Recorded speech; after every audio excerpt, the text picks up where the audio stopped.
The Oladale mansion loomed over Lagos like a monument to power.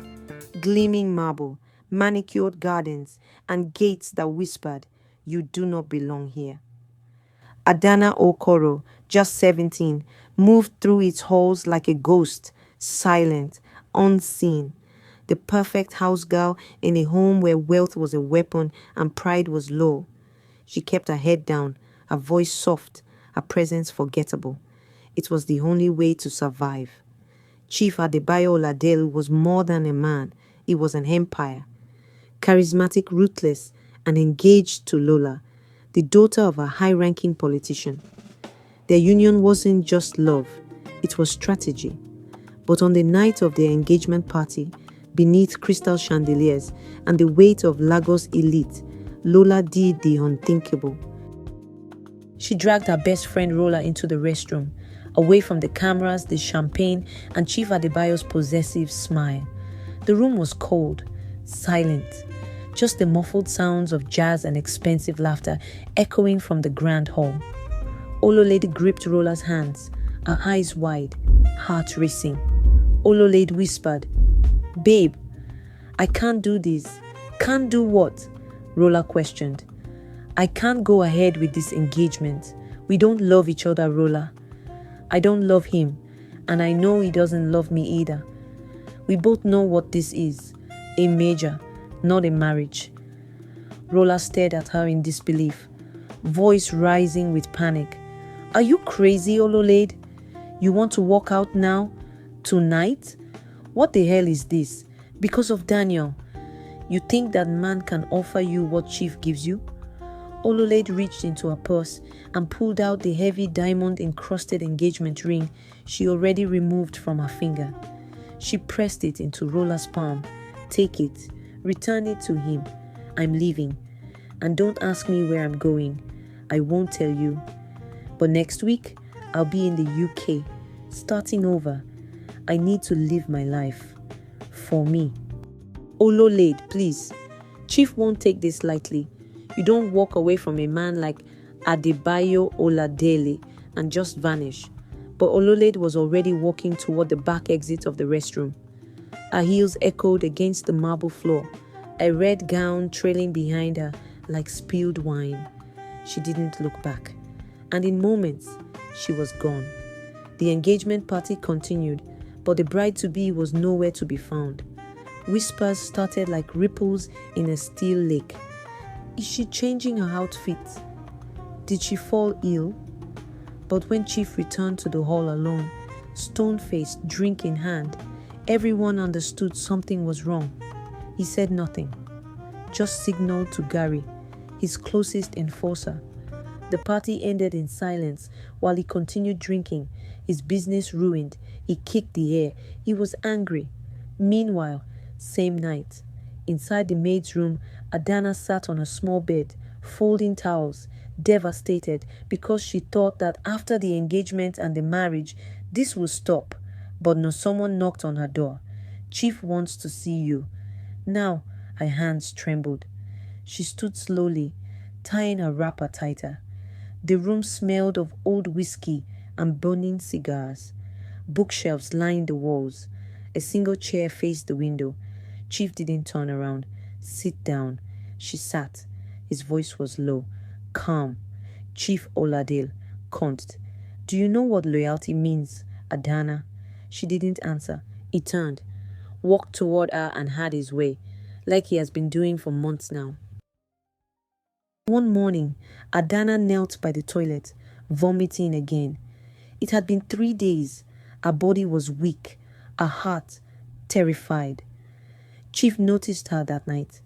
She hadn't flinched at his touch. Instead, she seemed still, almost resigned. That wasn't like her. Suspicious, Chief summoned a nurse. A quick test. Minutes later, the result was clear. Adana was pregnant. Chief's glass shattered against the floor. He was furious. "Pay her! Send her away!" he ordered. But Adana didn't leave. Where would she go? Her home had burned to ashes when she was 4. Her entire family gone in one night. An uncle dropped her at an orphanage and vanished. From there, she was sent to Chief's house. No family, no friends, no place to run, just a baby growing inside her, and the mansion that had become her prison. Chief left on a 2-week business trip. When he returned, Adana was still in the house. "Why are you still here?" he demanded. For the first time, Adana spoke. "I have nowhere to go, no family, no home." That night, Chief took her again, over and over, without a plan, without care. She was not his concern. One day, Adana found courage. She approached Garee, Chief's trusted enforcer. "I need help," she whispered. She told him everything, the abuse, the pregnancy. Garee was not a patient man, but he listened. He promised to help her, somewhere safe to stay until the baby came. But there was a price. Adana agreed. That evening, she left with Garee. For the first time, she took what wasn't hers. She did it for her baby. Adana stayed in a small flat Garee arranged in the outskirts of Lagos. It was nothing like the mansion, but it was quiet, safe. For the first time, she slept without fear. Months passed. Her belly grew, and so did her silence. She never asked about Garee's deal. She just waited. One night, Garee came with a brown envelope.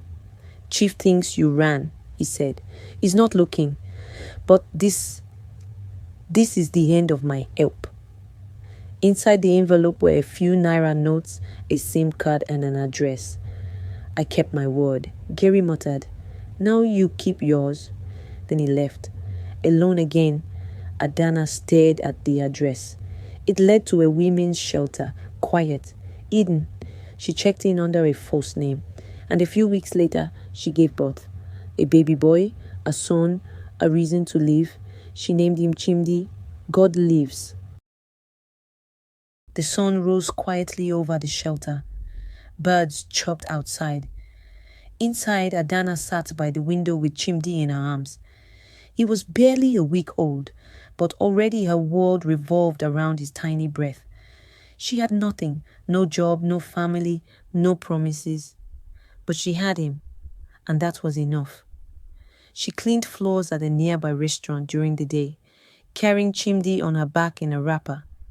At night, she read donated books from the shelter's small shelf, whispering words of hope over her son. Years passed. Chimdi grew fast, strong, curious, always asking questions. Adana enrolled in evening classes. Slowly, painfully, she finished secondary school. Then a scholarship came through the shelter, a rare blessing. She took it. She studied nursing, then midwifery. Eventually, Adana and Chimdi moved into a small rented room of their own. It still wasn't much, but this time, it was hers and his. Every day she reminded him, "You're not a mistake, my son. You're my miracle." Chimdi smiled and said it back. "God lives, Mama." "I know." Adana kept working, day by day, shift by shift, to survive and care for her beloved son.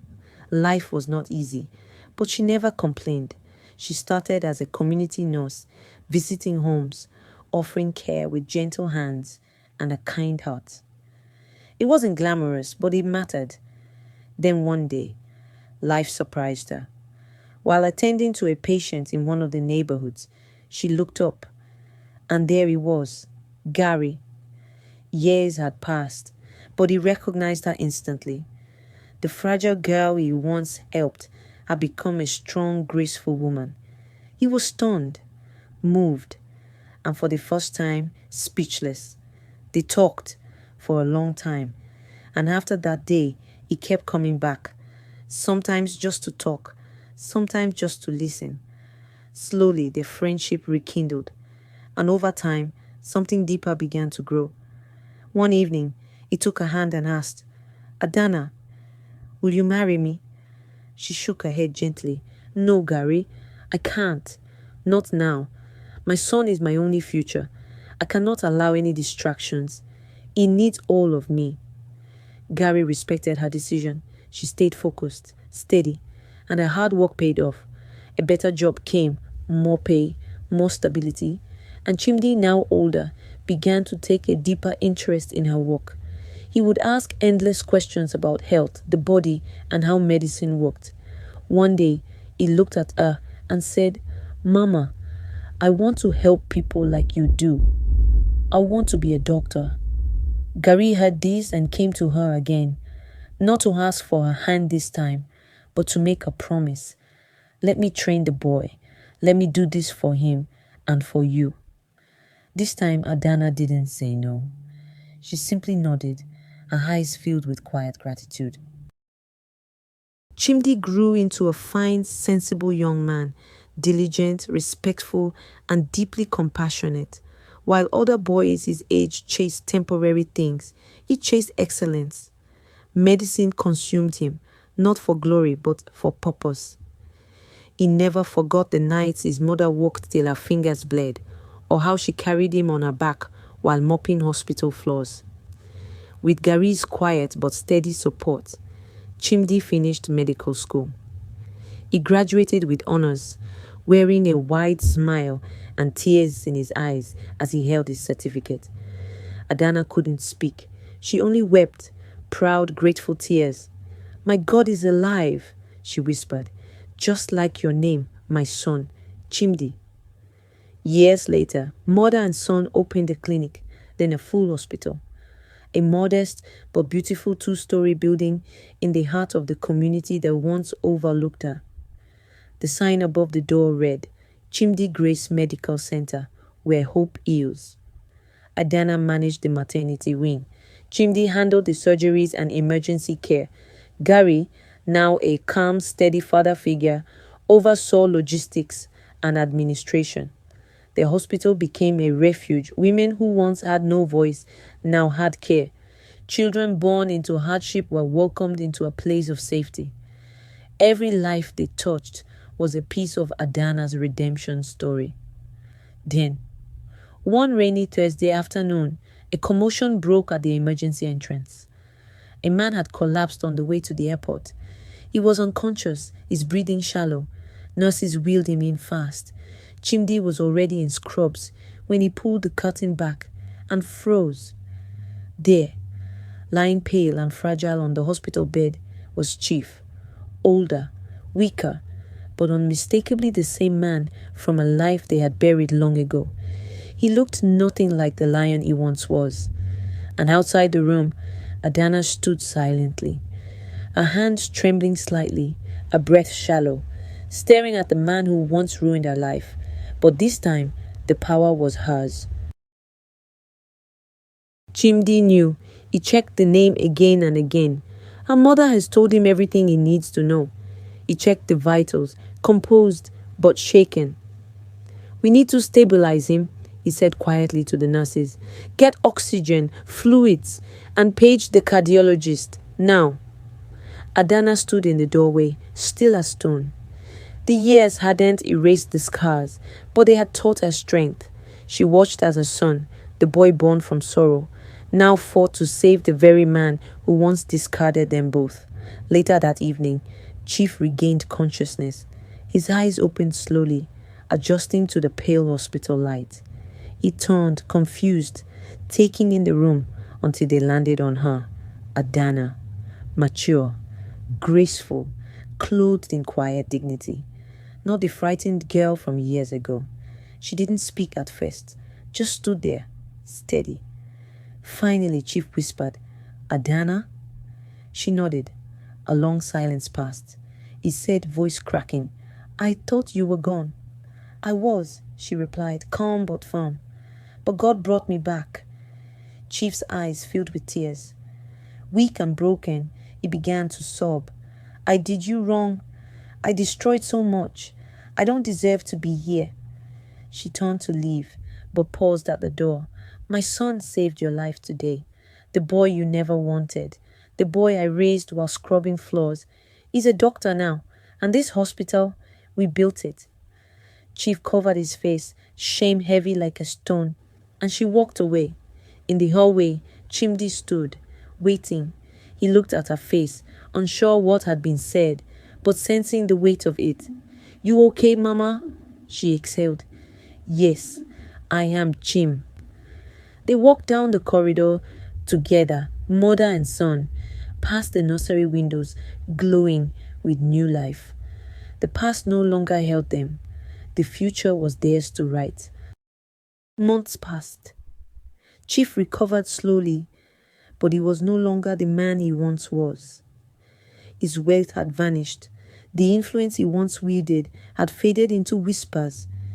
Each day, as he walked the corridors of the hospital built by the very people he once discarded, he saw a mirror of what could have been if pride hadn't stood taller than love.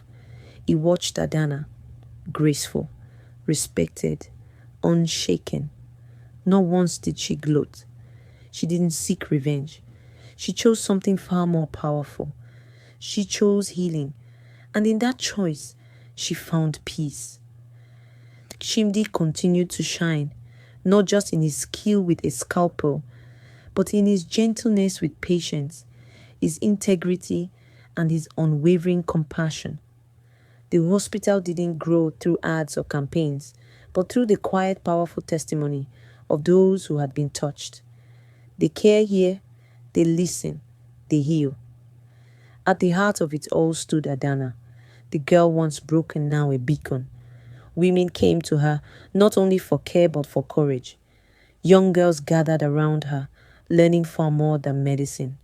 They learned strength. They learned grace. They learned they mattered. And through it all, Garee remained by her side. He never rushed, never demanded. He simply loved, silently, faithfully. And over time, without grand declarations, they became a family. Not perfect, but whole. This story taught many things. That pain may shape you, but it does not have to define you. That a single act of kindness, like a man offering shelter years ago, can ripple through generations. That children born in adversity are not burdens. They are often the very answers to whisper prayers. That forgiveness is not surrender, but wisdom dressed in strength.